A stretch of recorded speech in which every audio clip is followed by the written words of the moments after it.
What's this? What's this all about?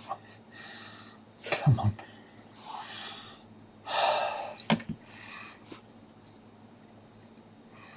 No little black bits. That's good. Right. Lovely. Oh, here we go. You ready, boys? Richard O'Sutherland.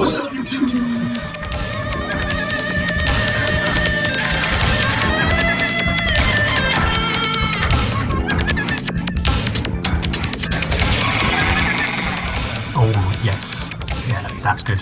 What's up, YouTube? Hello. It is Stewart Lee, basically part 3, I think, the latest Stewart Lee video reaction ever. And yes, right. Well, I'm not going to talk too much. We'll dive in. I have got my I've got my clones with me today. Yeah, all right. Say hello, boys. Hello. And yeah, all right, stop it. Oh, there's this guy down here. He's yeah, he's not very useful, that one. I like to keep him around because he gets upset if I don't. Good. So those are the clones. They do some stuff behind the scenes for me. Not much, because I edit all my videos and you know, I do the talking, I write the scripts. There's no script. I just waffle on. It makes it quicker. But just thought I'd introduce you to the creative team. So let's dive right in to the next part of Stewart Lee. And as per usual, I've forgotten my headphones. But what I'll do is I'll sort that out in the edit. Let's go. Then he's a plant. People at home are going, he's a plant, that man. He's an actor. I've seen him in Coronation Street. So, and he knows that she's a man if she's writing about things men are interested in. You know, like fuse boxes or who would win in a fight between a shark and a zombie. The laughter's fading away a bit, isn't it? I think it's because the momentum of the routine was somewhat derailed. It may be. It may be. It's out of date now, isn't it? It's irrelevant, that kind of stuff. It's irrelevant, that routine, because everything's gone woke now, hasn't it? I don't know if you've noticed. Everything's gone woke, and these days, I know it has, because I saw Liz Truss talking about it to some neo-Nazis in America. So everything's gone woke, isn't it? Oh dear. And these days, people, it's all gone woke. People are allowed to write about whatever they like, irrespective of their gender. It's all wrong, isn't it, sir? It's all wrong. And it was better... It's a shame, isn't it? Because we're cutting across to this man for all the responses about sexism, but he's sat next to a man who hasn't laughed once at anything. And he's going to be in all the shots, isn't it? A grey-haired, judgmental, haunted figure. Like a premonition of my own death in a big coat. Fucking nightclub bouncer and Ingmar Bergman's death. The seventh. Can I just say, I'm loving all the audience participation stuff. And then Sid the sexist next to him. Fucking ridiculous trio of the three main kinds of men, actually. So these days, people are allowed to write about whatever they like, aren't they, irrespective of their gender. And it was better in the old days, wasn't it? You knew where you were, didn't you, sir? You went into bookshops, didn't you, in the 70s? Not in Salford, there weren't any. There was just things on fire. You went in... Better, though, wasn't it, in those days? Because you could leave your door open, because you didn't even have one. It was smashed in. You could... That is one of my pet hates, is people...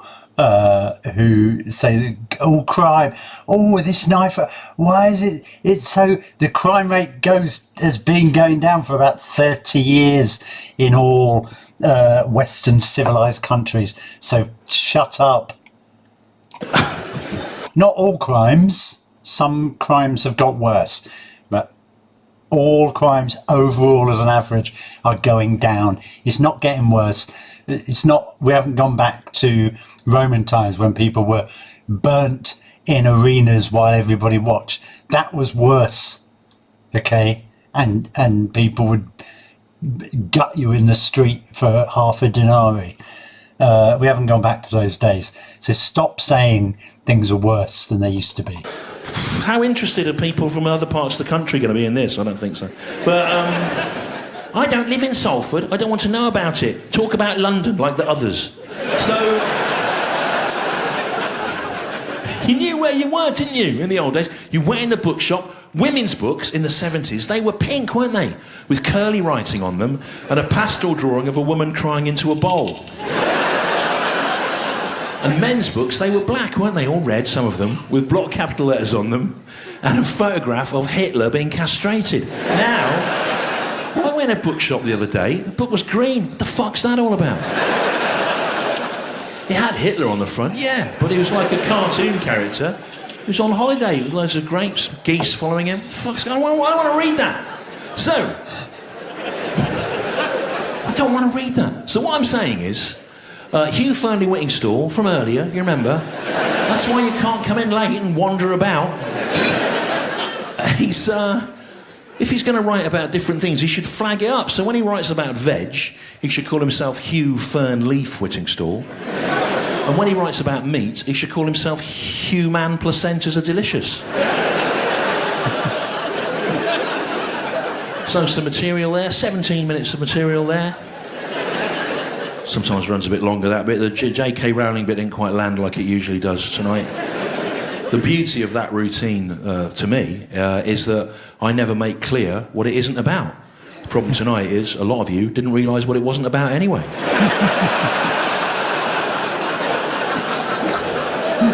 So, we're about halfway through now, and so far we've seen a definition of stand-up comedy, haven't we? That was good. And then, well, it was, and then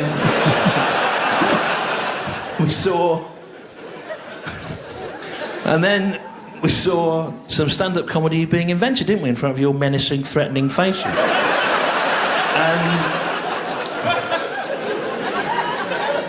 And later on in the show, we're going to see something quite impressive, actually. We're going to see how I am able to give stand-up comedy a genuine emotional weight and depth. And we're going to see how stand-up comedy is delivered. I've not been delivering it so far, I've just been saying it. And you should notice a real gear shift later in the show.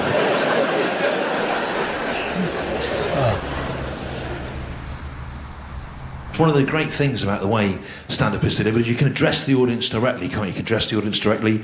People have that bald man with glasses there, bald man with a beard there, bald man with a beard and glasses there, bald man with glasses there, bald man with a beard there, bald man with a beard there, bald man with a beard there, bald man with glasses there, bald man there with a beard, bald man there, bald man with a beard, bald man with a beard and glasses, bald man. The classic Stewart Lee audience there. That we see. I do not wear glasses, so I just want to point that out. Repeated night after night all around the country, looking like nothing so much as a group of disappointed sub-postmasters vainly waiting for the justice that will never come. That will never come. That justice. You can talk to the audience directly, people love that. What's that on the man in the third row? What's that on your t-shirt there? So like some kind of mountain or something? It's a mountain, yeah. What do the words say on it? Original what? Original mountain? You just come out not knowing what that is. It could mean anything. Well, is it a brand of something? No, it's just a mountain with original written on it.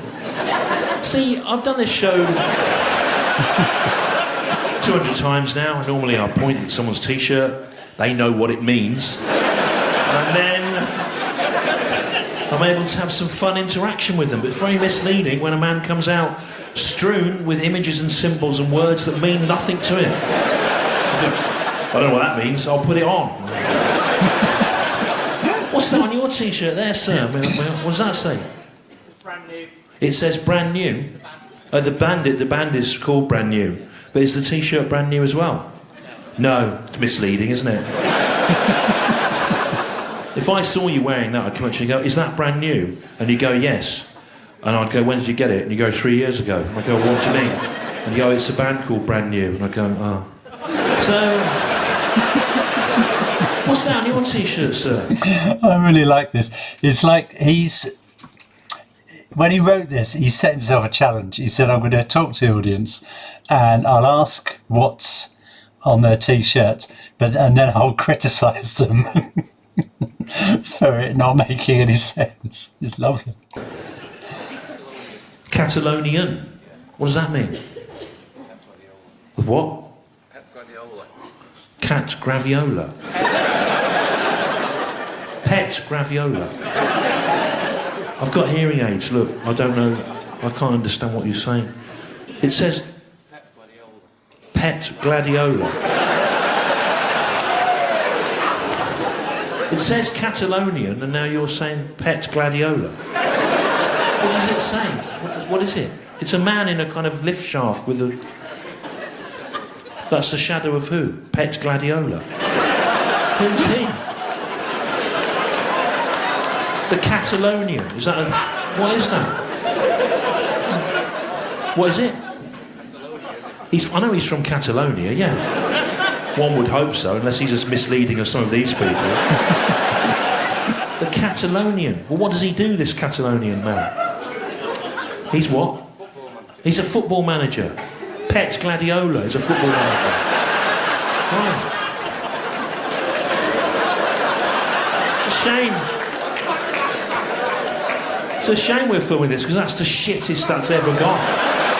Fucking... load of people in Salford.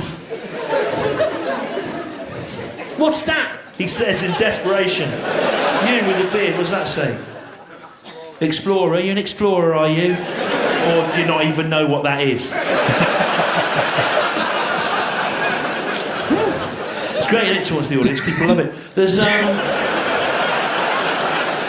this is supposed to be sold out as well. There's an empty seat there, there's 2 there, 3 there, rather unhelpfully, in the front row. They'll be watching that, won't they? The Jimmy Carr and people like that. And look, there's no one there. And you've scared them off because you symbolise death. People won't come there. They're worried you're going to challenge them to a game of chess and it'll all be over. So, yes, I'm improvising around an Ingmar Bergman film. Yeah, that's what you get off me. So I don't know anything about football. I know about Scandinavian art house cinema. Pet gladioli. So there's always weird empty seats when I'm sold out. What it is with me is I'm coming to a place and people don't know who I am, and they look in the brochure and they go, "Should I go and see this Stewart Lee? Should I go and see him?" And then their friends go, "Yeah, you should go. Yeah, you should go and see him. Really, it's the sort of thing that you should go and see. Like it's a necessary but unenjoyable experience." A bit like when you're on holiday in Eastern Europe and you're having a really great time, but just down the road there's the scene of some awful World War II atrocity, you know. And your partner goes, we should go and see that really because we're here. And then you go, "Well, I'm in the sea, I'm having well, we're here, we've come. I've got a pina colada, we should go and see it." And then you go and see it, don't you? And it's awful, and it makes you despair of all humanity, and you have a horrible... And I'm the that of comedy, basically. I'm the that of comedy. And, so does anyone come on their own tonight? Yes, congratulations, the yelping person there. Give this person a clap for coming on their own. Very admirable. There's no shame in it. Do you find, as you get older, what I think, as you get older, you prefer going to things on your own because you're not really interested in what anyone else thinks of anything? You're one of tonight's winners, you can just go, can't you? But all these other people, they've got to wander out listening to people going, "I thought... Who fucking cares? We're not interested. Shut up." Anyway, it's great talking to the audience. People love it. And When you're really good at it, like I am, people forget. Pet gladioli, yeah. People forget that they're even in a show and they just think they're having a conversation. But it's a conversation in which the other people are not really invited to contribute anything at all. So it's a bit like the sort of conversation that you might hear on an edition of Richard Herring's podcast, if you've heard of that. Come on, it's a good podcast. Don't go, it's a good podcast because it's always interesting, isn't it, to hear a string of talented young people listening to what he's been up to this week. All the different thoughts that he's had about things. So I'm going to leave it there. Do you know what? Sometimes Stewart Lee, he can be a very funny man. He's good at that. Good. So, I just mentioned they did a little bit of product placement there. Whiskers cat food. It's a bit dodgy actually because when I got it out, my cat is in a box. It's not like dead in a box, but my cat's in a sleeping, half asleep in a box outside the door, and he got a bit overexcited as he saw the cat food and thought he was going to be fed. So I took a slight risk there with that, but I think it's worth it because, I mean, my cats love Whiskers cat food, and if Whiskers cat food want to sponsor this, then you're welcome. Anyway, good. So that was a lovely little section there, part 3, and it's just good. It's lovely to see Stewart Lee interacting with the audience. I love that. Yeah, I like the bit about going on holiday and going to see a sort of World War II atrocity, because it's a way I can bring it back to me, because I'm more important than Stewart Lee, at least in my own mind, and for the sake of my channel. And I went on holiday with my family quite a while ago now, 6-7 years, and me, my wife, and my 3 boys who were averaged about 10, sort of 10 years old-ish, sort of 6, 8 and 10, something like that. And we went to Normandy and we decided to go, we were very excited, which is a bit sad, to go to the, where the Normandy beach landings, and then there was the huge cemetery with all the dead soldiers in it. And we got there and my 2 oldest boys were being really annoying and sort of picking on the younger one, and I was already in a ridiculous rage.